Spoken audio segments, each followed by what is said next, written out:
Assalamualaikum warahmatullahi wabarakatuh. Kembali lagi di acara Sarasehan bersama saya Lina selaku pembawa acara pada sesi kali ini. Pada sesi kali ini kita akan membahas tentang membangun masyarakat tanggap dan tangguh bencana. Tentu saja saya tidak sendirian. Saya ditemani oleh Bapak Dr. Andes Noviar Rahmat MSI selaku Kepala Pelaksana BPBD Daerah Istimewa Yogyakarta. Mungkin langsung saja saya sapa beliau yang ada di samping saya. Bapak, selamat datang. Assalamualaikum warahmatullahi wabarakatuh. Waalaikumsalam warahmatullahi Salam wabarakatuh. tangguh, salam siaga, siap untuk selamat. Iya. Bapak, apa kabar, Pak? Baik, alhamdulillah. Alhamdulillah baik ya, Bapak ya. Mungkin langsung saja ya, Pak ya, kita di sini akan membahas membangun masyarakat tanggap dan tangguh bencana, Pak. Nah, boleh Pak dijelaskan Pak apa saja sih potensi ancaman bencana di daerah istimewa Yogyakarta ini? Baik, terima kasih Mbak Lina. Jadi kita itu di daerah istimewa Yogyakarta itu mempunyai 14 jenis bencana alam dan ada bencana non alam. Nah, ada 14 jenis bencana alam itu meliputi ada gunung berapi atau letusan Merapi, ada banjir, ada gempa, tsunami, angin kencang, puting beliung, kemudian gelombang pasang, serta bencana-bencana lainnya. Sementara kalau terkait dengan bencana non-alam, itu ada konflik sosial, ada pandemi atau yang disebabkan oleh penyakit, serta ada bencana yang disebabkan oleh faktor manusia. Jadi ketika kita bicara tentang bencana, maka jumlah seluruh kebencanaan ini daerah istimewa Yogyakarta mempunyai potensi yang cukup tinggi. Walaupun memang dari indeks risiko bencana daerah istimewa Yogyakarta masuk kategori sedang di angka 109 gitu Mbak. Nah, dari potensi-potensi yang udah Bapak sebutkan tadi nih Pak, seberapa besar sih potensi-potensi tersebut Pak? Ya, jadi ada beberapa jenis yang memang mempunyai tingkat risiko yang cukup tinggi. Yang pertama adalah letusan Gunung Merapi. Kita pernah mengalami letusan Merapi pada tahun 2010 yang juga menyebabkan 300 orang lebih korban. Kemudian ada juga yang mengungsi sampai hari ini juga ada yang sudah dipindahkan dari lereng Merapi ke tempat yang lebih aman. Yang kedua, ada potensi gempa. Pada tahun 2006 kita terjadi gempa besar di daerah Yogyakarta yang menewaskan hampir dari 6.000 jiwa. Dan juga ada korban material atau korban yang lainnya yang juga merupakan pelajaran bagi kita bahwa gempa-gempa yang terjadi di Jogja itu bukan gempa biasa karena kita dilewati oleh adanya 3 sesar Opak, sesar Oyo dan juga sesar Kulon Progo. Kemudian ada lagi yang setiap tahun ini mesti kita hadapi yaitu bencana kekeringan yang tahun 2023 kita mengalami hampir 6 bulan. Dan juga saat ini kita juga sedang menghadapi potensi bencana hidrometeorologi. Nah, tentu saja bencana-bencana ini menjadi kewaspadaan kita semua, apalagi tanah longsor di beberapa kabupaten ini menjadi perhatian kita semua supaya kita lebih waspada gitu Mbak. Nah, melihat potensi bencana nih yang ada di daerah istimewa Yogyakarta ini Pak, bagaimana sih BPBD daerah istimewa Yogyakarta ini menyikapi hal-hal tersebut Pak? Ya. Jadi kita tidak bisa sendirian karena BPBD itu mempunyai tugas adalah pertama mengkoordinasikan dalam penanggulangan bencana, yang kedua melakukan penanganan pada saat tanggap darurat, yang ketiga adalah selaku komando dalam penanganan bencana. Bencana itu kita hadapi tidak hanya pada saat tanggap darurat saja, tetapi juga pada saat pra bencana, saat tanggap darurat, dan juga pasca terjadi bencana. Maka yang kita lakukan adalah bagaimana menyiapkan masyarakat, menyiapkan seluruh komponen-komponen, baik itu masyarakat yang paling bawah untuk siap siaga menghadapi bencana. Karena prinsipnya dalam penanganan bencana itu adalah pertolongan pertama itu ada pada diri sendiri dulu, kemudian lingkungan terkecil baru kepada relawan-relawan yang bisa menjadi unsur penolong ketika terjadi bencana. Yang kedua yang kita lakukan adalah menyiapkan adanya kelurahan tangguh bencana. Sampai hari ini sudah ada 339 kelurahan dari 438 kelurahan dan kelurahan yang sudah mendeklarasikan diri sebagai kelurahan tangguh bencana. Kemudian ada 333 satuan pendidikan aman bencana yang sudah kita lakukan dari 8.900 satuan pendidikan mulai dari tingkat PAUD sampai kepada tingkat pendidikan tinggi. Jadi kategorinya adalah yang harus menjadi perhatian kita adalah dari masyarakat, kemudian juga dari para pelaku-pelaku usaha dan juga dari pemerintah untuk siap menghadapi ketika terjadi bencana gitu, Mbak. Gitu. Nah, tadi kan ada yang namanya tuh program Kaltana ya Pak ya. Nah, program Kaltana itu seperti apa sih Pak? Dan saat ini tuh perkembangannya itu bagaimana? Oke, jadi karena bencana itu kan ada beberapa kategori ya. Misalnya lingkup tingkat kelurahan, lingkup tingkat kabupaten, atau lingkup tingkat provinsi. Kita melihat dari segi seberapa besar bencana itu dialami oleh suatu wilayah. Maka yang tingkat terkecil kita itu melihatnya dari segi kelurahan. Nah, di kelurahan tangguh bencana itu yang saya sampaikan tadi bahwa ada 339 yang sudah mendeklar, itu ada 10 tahapan yang harus dilakukan supaya daerah itu menjadi daerah kelurahan tangguh bencana. Yang pertama itu adalah pengenalan mengenai konsep dari kelurahan tangguh bencana.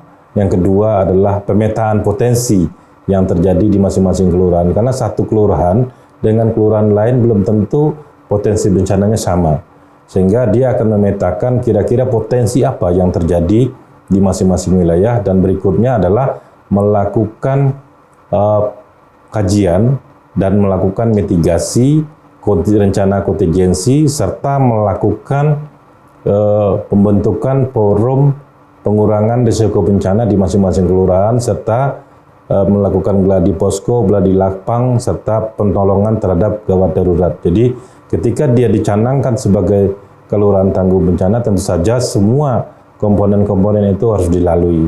Yang tujuannya sebetulnya adalah bagaimana masyarakat itu terlatih ketika terjadi bencana di suatu daerah. Bencana tidak bisa diprediksi, bencana tidak tahu kapan datangnya, tetapi ketika dia datang, maka masyarakat harus siap. Kita harus bisa menjadikan masyarakat ini bersahabat dengan bencana. Apalagi Jogja adalah daerah yang merupakan salah satu ring of fire dalam kebencanaan. Kita ada gunung berapi, kita ada pantainya juga, dan juga ada potensi gempa yang selalu mengintai kita gitu. Nah Pak, selain masyarakat harus diberikan pengetahuan nih Pak, tentunya kan petugas-petugas juga perlu dibekali keterampilan yang mumpuni ya Pak. Nah, apa saja sih yang dikuatkan oleh BPBD sendiri? Ya, itu yang pertama yaitu masyarakat yang tergabung dalam forum PRB, itu forum pengurangan risiko bencana di tingkat kelurahan, forum pengurangan berisiko bencana di tingkat kabupaten, serta forum pengurangan risiko bencana di tingkat provinsi. Maka mereka juga disiapkan terkait dengan keterampilan, kemudian bagaimana ketika terjadi bencana siap dalam menghadapi, terutama di saat manajemen tanggap darurat. Jadi ketika terjadi bencana tentu saja mereka harus dilatih bagaimana membentuk posko. Banyak kejadian di daerah-daerah lain ketika terjadi bencana, maka terjadi kesimpang siuran, terjadi ketidakpastian siapa yang akan memimpin atau yang menjadi komando ketika terjadi bencana. Terjadi perebutan, misalnya ada bantuan-bantuan yang datang, maka tidak tahu pendistribusiannya seperti apa, di beberapa tempat itu terjadi penjarahan terhadap bantuan. Nah, ini harus dilakukan pelatihan kepada petugas-petugas baik yang ada di tingkat kelurahan maupun di tingkat provinsi dan kabupaten kota. Ketika terjadi bencana, maka yang perlu pertama sekali kita lakukan adalah membentuk posko tanggap darurat. Nah, manajemen posko tanggap darurat itu tentu harus dilengkapi dengan data-data, dengan kajian-kajian, serta kebutuhan apa yang harus dipenuhi. Dan demikian juga bagaimana cara mendistribusikan logistik ketika masyarakat membutuhkan. Pendistribusiannya sampai ke tingkat yang paling bawah, sampai kepada tingkat yang membutuhkan, maka harus termanage sedemikian rupa sehingga tidak timbul kepanikan dan tidak timbul kesimpang siuran. Nah, ini harus dilakukan latihan. Latihan-latihan manajemen risiko bencana ini sering kita lakukan baik dengan masyarakat, bahkan di tingkat ASEAN pun tahun 2023 kita melakukan pelatihan itu di daerah Semeru Jakarta, itu di tingkat ASEAN. Karena nanti ketika bantuan itu datang tidak hanya dari masyarakat saja, jadi ada juga melalui AHA Center, yaitu melalui gabungan negara-negara ASEAN untuk saling membantu. Ketika ada bencana, maka negara-negara ASEAN boleh masuk ketika Indonesia misalnya yang terkena bencana itu bisa masuk setelah adanya izin dari AHA Center yang di tingkat ASEAN itu. Seperti itu.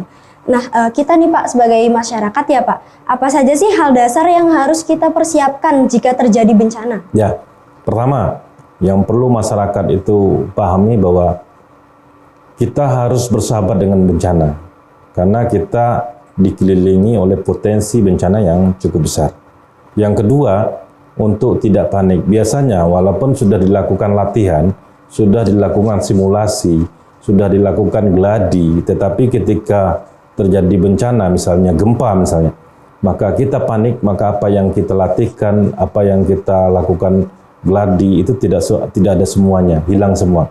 Yang itu. Yang ketiga adalah pertama kita harus bisa melakukan penyelamatan kepada diri sendiri dulu, kemudian kita setelah itu harus memperhatikan kepada masyarakat yang membutuhkan, dalam hal ini perlakuan khusus kepada masyarakat yang difabel, perempuan, anak-anak, itu harus dilakukan penyelamatan terlebih dahulu, kemudian baru kepada yang lain.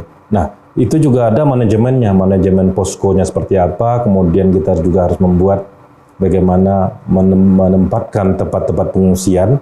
Jadi kita mau menempatkan di mana, dan ketika sudah di pengungsian pun harus diapain.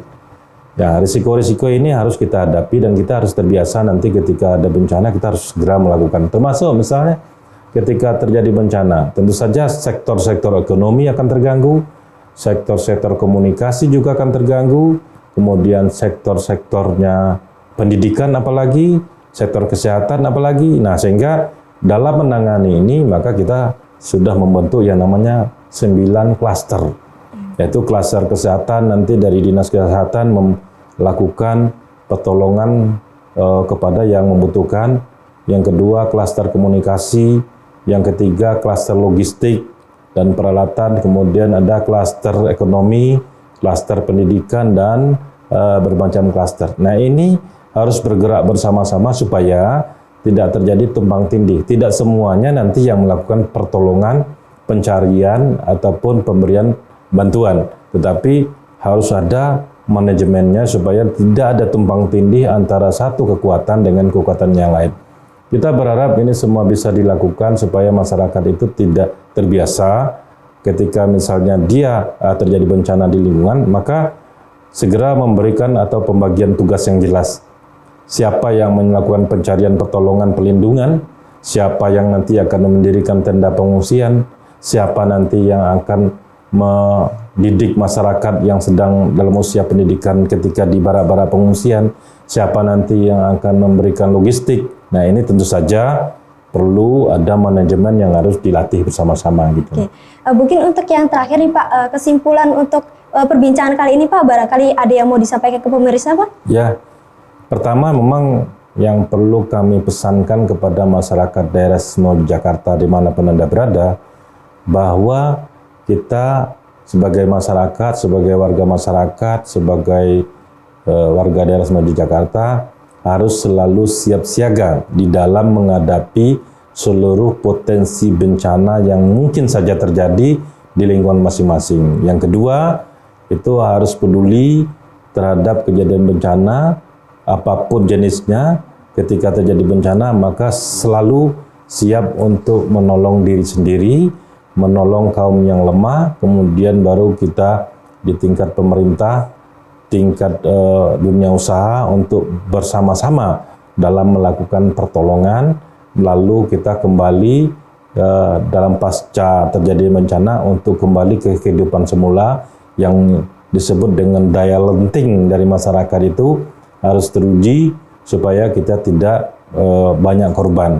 Harapannya memang ketika terjadi bencana kita bisa mengurangi jumlah korban, mengurangi kerugian material, mengurangi kerugian ekonomi dan kerugian-kerugian yang lain. Bencana selalu bisa datang kapan saja, tetapi kita selaku masyarakat siap menghadapi apapun risiko yang terjadi. Oke, baik Bapak, mungkin cukup sekian saja ya Pak ya Sarah Sehan kali ini.